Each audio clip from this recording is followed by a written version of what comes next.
నేనేనండి. ఏం చేస్తున్నావు? పొలానికి గండి కొడుతున్నానండి. ఇప్పుడు గండెందుకు? పెద్ద వర్షం వచ్చేలాగుందండి. పంట మునిగి పాడైపోతుందేమోనని. ఇంత పెద్ద గాలికి వర్షం ఏం రాదు, వెళ్ళు. ఆ,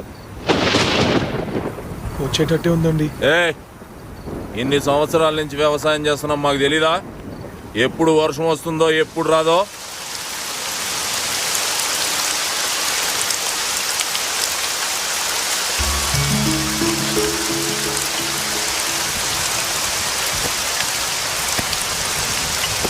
నరసింహ, మన పొలానికి కూడా గండి కొట్టరా. అవసరం లేదండి, మీ పొలానికి కూడా నేనే గండి కొట్టేశాను.